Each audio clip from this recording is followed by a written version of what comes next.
سرکار کی اس حدیث نے بتلایا کہ نیکیاں کرو پر حسد نہ کرو ورنہ یہ کھا جائے گا۔ حسد کرتے ہیں لوگ، حسد نہ کریں زندگی میں، یہ آپ کے دل کو جلائے گا، یہ آپ کو تکلیف دے گا۔ اور اعلیٰ حضرت بریلوی رحمۃ اللہ علیہ کا تو ایک جملہ اس عنوان پر بڑا ہی شاندار ہے۔ میرے اعلیٰ حضرت فرماتے ہیں حسد کرنے والا بندے پر اعتراض نہیں کرتا، وہ تو رب کی تقسیم پر اعتراض کرتا ہے، اللہ کی تقسیم پر اعتراض کرتا ہے کہ اسے کو دیا مجھے دینا چاہیے تھا۔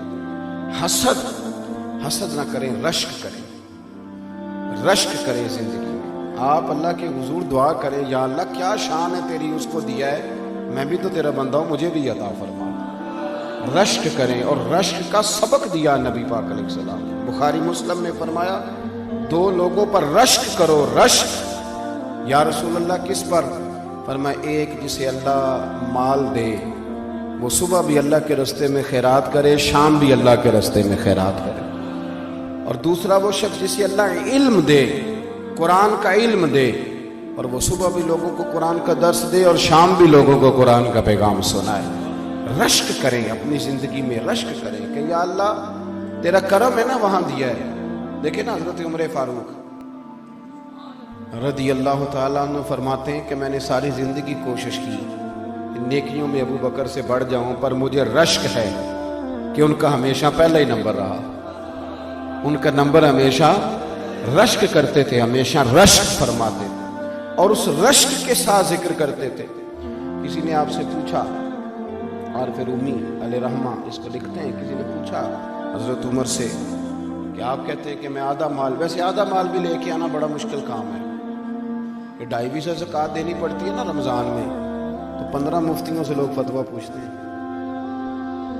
ہاں جی، یہ بھی کہتے ہیں کہ تھوڑے سے میں نے پیسے بھی دینے ہیں، فلانا بھی مسئلہ ہے۔ 15 لوگوں سے مسئلہ، آپ ناراض نہ ہونا، میری چھوٹی سی رائے یہ ہے کہ زیادہ مسئلے پوچھتے اس لیے کہ کوئی گنجائش نکل آئے، ورنہ بات تو ایک ہی ہوتی ہے جو سب بزرگوں نے بتانی ہوتی ہے۔ پوچھتے رہتے ہیں تفصیلات میں، 50% دینا خاصا مشکل کام ہے، لیکن حضرت عمر کہتے ہیں میں لایا تھا 50%۔ توجہ ہے میری بات پر؟ حضرت ابی بن کعب نے کہا تھا حضور میں نے سارے پیسے اللہ کے راستے میں خیرات کرنے ہیں، تو سرکار نے فرمایا نہیں، 1/4 حصہ دو۔ حضرت ابو لبابہ نے بھی عرض کیا تھا حضور سارے دینے ہیں، فرمایا نہیں، 1/4 حصہ دو۔ ہاں، ایک ابو بکر صدیق ہیں جو سارے لے کے آئے تو میرے رسول نے سارے ہی قبول فرمائے۔ تو حضرت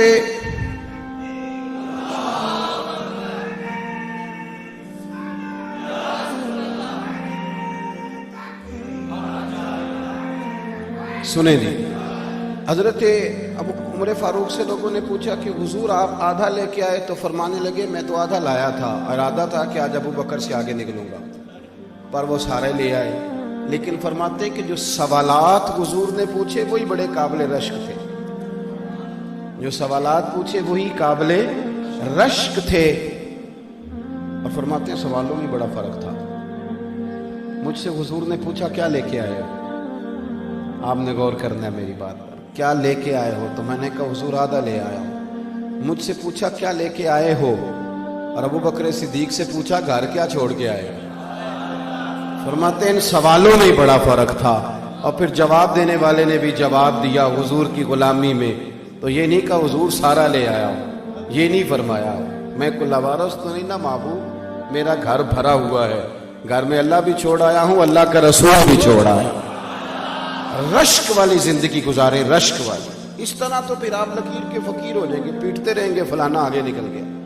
حسد جینے نہیں دیتا، تکلیف میں۔ ہمارے گھروں میں زیادہ جنگ حسد کی ہے۔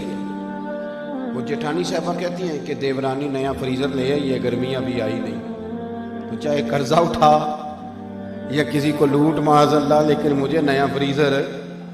یہ جو دوڑ لگی آپ کے ملک میں نا، بڑی غربت ہے، پریشانیاں ہیں، آزمائشیں،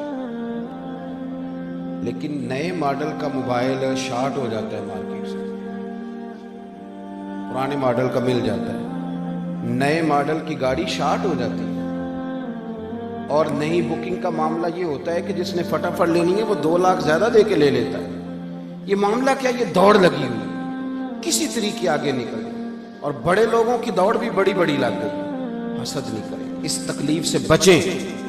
حضرت عائشہ صدیقہ رضی اللہ تعالیٰ عنہ فرماتی ہیں ساری زندگی میں نے سیدہ خدیجۃ الکبریٰ پہ رشک کیا، میں نے رشک کیا۔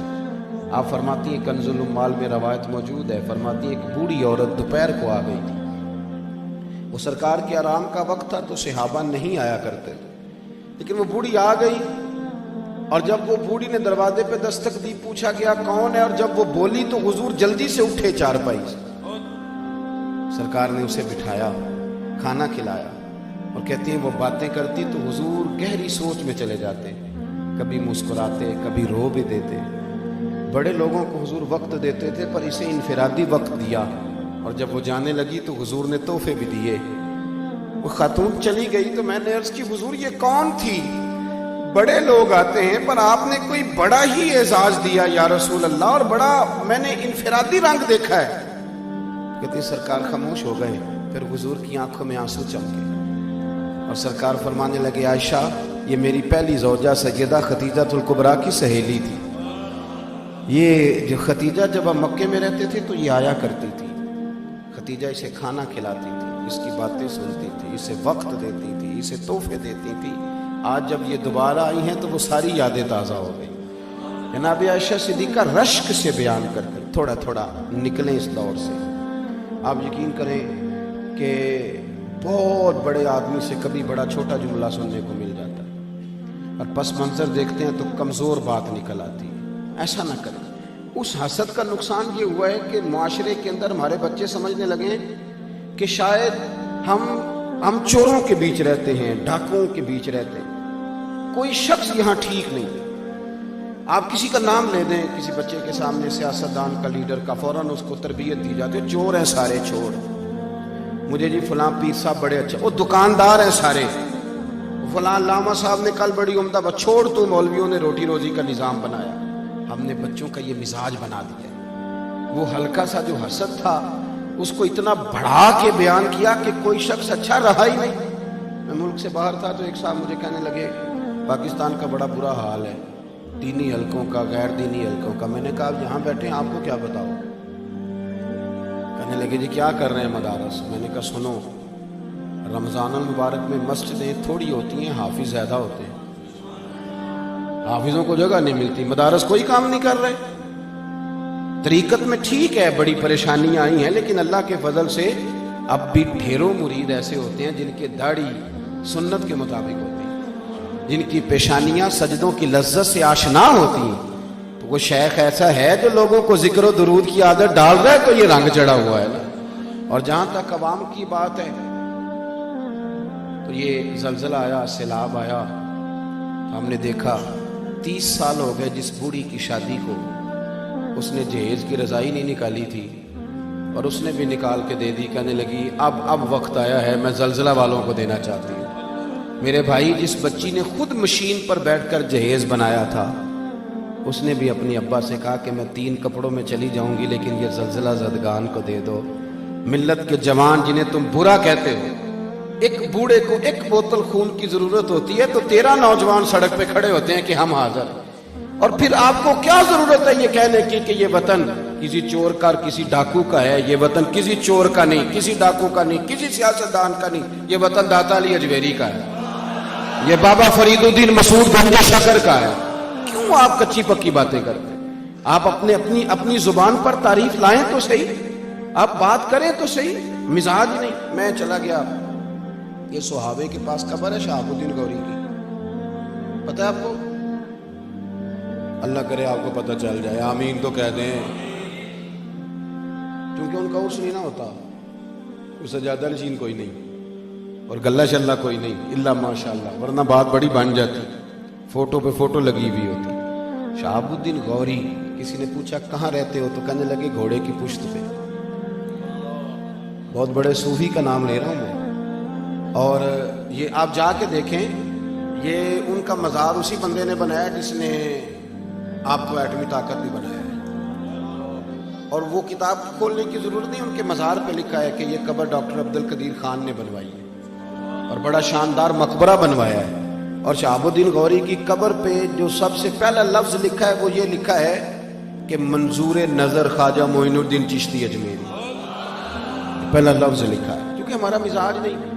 اور یہ بھی بات ضمناً آ گئی کہ دربار اسی بندے نے بنایا ہے جو آپ کو ایٹمی ہتھیار بھی بنا کے دیتے رہے، اور ڈاکٹر صاحب اور میزائل کا نام بھی گوری ہے۔ میری بات کی سمجھ آ رہی؟ لیکن آخری شعر جو لکھا ہے ان کے لوہے مزار پر پڑھ کے میں تو رو پڑا۔ وہ آخری شعر لکھا ہے، اپنے بھی جس کو بھول گئے تھوڑی دیر میں، وہ مرد درویش دفن ہے اس مٹی کے ڈھیر میں۔ اپنے بھی جس کو بھول گئے تھوڑی، میرے دوستو یہ لوگ تھے جو اس وطن کے، اس دھرتی کے اصل وارث تھے۔ ایک تو زندگی میں اسد نکلے، دوسرا نا جو جس مقام پہ ہے، ویسے بھی میں بیان آپ حضرات سے کر رہا ہوں، بزرگوں کے ساتھ نہیں، تھوڑا تھوڑا نا تکبر بڑھتا جا رہا ہے۔ ہم نا دوسرے کا وجود قبول کرنے کو تیار نہیں۔ اس چیز نے اتنی شدت پیدا کی، اتنی شدت۔ میں صبح 11 بجے سے لگا ہوں اسی کام۔ انسان ہے نا جی، اگر 12 گھنٹے، اب یہ 11 بجنے کو ہیں تو 12 گھنٹے ہو جائیں گے ہمیں، مسلسل چل رہے ہیں، اور ابھی اس کے بعد ایک وعدہ اور نبھانا ہے۔ لیکن اس کے باوجود روز 15-20 لوگ ناراض ہوتے ہیں ہم سے، کہتے ہیں تسی بڑے ہو گئے ہو۔ 15-20 اس کے باوجود، میری بات کی سمجھ آ رہی، قبول کرنے کو تیار نہیں۔ کوئی آ جاتا ہے نا، اگر آپ سے کوئی ڈاکٹر کسی وقت اس کو کسی عالم سے کام پڑ جاتا ہے تو اس کا ذہن بنا ہوا ہے کہ مولوی تو ویلے ہوتے ہیں، کام تو میں کرتا ہوں، مزاج بن جاتا ہے۔ شاید یہی مزاج میری طرح کے مولوی کا وکیل کے بارے میں ہے کہ تو فارغ آدمی، اس کو تو کوئی کام نہیں، تو جاتا ہے چیمبر میں تو آ جاتا ہے۔ وجود تسلیم نہیں کرتے۔ حالانکہ اگر آپ وجود مانیں نا تو مسجد میں الیکٹریشین کی بھی بڑی ضرورت ہے، وہ پنکھا چلائے گا تو نماز